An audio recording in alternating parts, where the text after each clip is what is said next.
Apakah kalian tahu bahwa tidak semua mekanisme transaksi saham itu diatur dengan cara yang sama? Mari kita bahas salah satu mekanisme perdagangan yang penting di bursa saham, yaitu full call auction. Finding life along the way, melodies we haven't played. No, I don't want no rest. Echoing. Hai Sobat Investor, selamat datang di Islam Invest, dan kali ini kita akan membahas tentang full call auction di bursa saham. Nah, mengapa ini penting?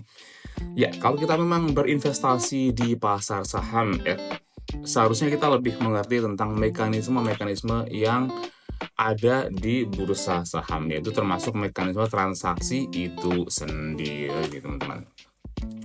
Nah, salah satu transaksi yang penting dan sering digunakan adalah full call auction. Yang mana full call auction adalah mekanisme di mana semua pesanan itu dikumpulkan terlebih dahulu menjadi satu, kemudian dieksekusi dalam waktu yang bersamaan pada waktu tertentu nih.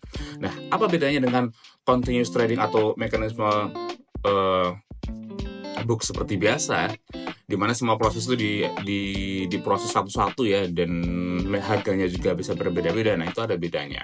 Nah, karena full call auction itu dikumpulkan terlebih dahulu ya, jadi transaksinya itu hanya satu kali saja dan harganya juga tentunya hanya satu saja. Itu bedanya nih, teman-teman. Untuk mekanismenya sendiri, yaitu untuk pengumpulan pesanan. Jadi semua pesanan beli atau jual itu dikumpulkan terlebih dahulu dalam satu waktu, baru dieksekusi secara bersamaan. Dan harganya, yang penting nomor 2, harganya itu juga tidak berbeda dengan mekanisme continuous transaction, yang mana dimana harganya beda-beda dan orang juga transaksi sendiri-sendiri. Itu kalau yang full call auction itu harganya penentuannya adalah jumlah pesanan terbanyak baik beli atau jual tentunya ya, yang akan ditetapkan sebagai harga lelang. Jadi harganya itu hanya satu saja berdasarkan pesanan terbanyak.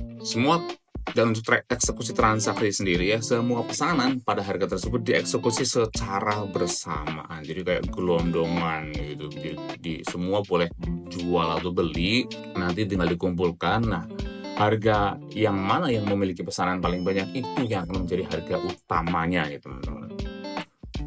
Nah, pertanyaan berikutnya, kapan nih mekanisme seperti ini itu berlaku?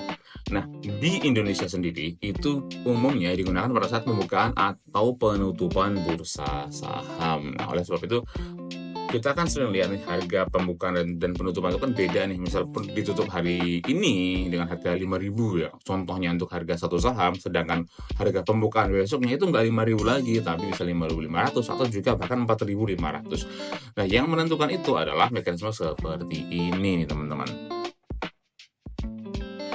Nah, dan juga digunakan untuk menentukan harga pembukaan atau opening price dan penutupan secara adil dan transparan. Ya, kenapa? Karena modelnya kan dikumpulin terlebih dahulu, jadi kemungkinan untuk mempermainkan harga juga jadi sangat sedikit ya, karena gimana mau mempermainkan harga, karena semua harga itu dikumpulin jadi satu dan dieksekusi secara bersamaan. Jadi hal seperti ini dianggap lebih adil dan transparan. Nah, mengapa full call auction diperlukan? Ya tentu saja udah saya sebutkan tadi ya di atas ya, bahwa harganya tuh lebih adil. Jadi harga untuk semua pembeli atau penjual ketika misal pembukaan harga saham itu, pembukaan pasar ya, itu akan sama. Jadi dianggap lebih adil. Jadi nggak ada penjual atau pembeli yang menjual dengan harga lebih tinggi atau lebih rendah, karena semuanya sama. Karena banyaknya pesanan yang dikumpulkan, harga yang tercipta cenderung lebih adil bagi pembeli ataupun penjual. Dan tentunya mengurangi volatilitas ya, gimana mau ada volatilitas orang harganya juga satu saja gitu, jelas ya. Jadi sangat mengurangi volatilitas dan dianggap lebih transparan karena semuanya dikumpulkan secara serentak dan dieksekusi secara bersamaan, harganya juga sama. Jadi yang seperti ini dianggap lebih transparan, teman-teman. Nah, kalau yang di atas ini kan bisa dianggap sebagai pentingnya atau keuntungannya, sedangkan tantangannya atau kekurangannya dibandingkan dengan model continuous book, yaitu continuous transaction, itu karena dianggap tidak real time. Iya, contoh nih, kita mau beli saham ya di jam 8 contohnya, tapi nanti tereksekusinya bisa di jam 9. Jadi harus menunggu untuk dieksekusi secara bersamaan, jadi tidak real time.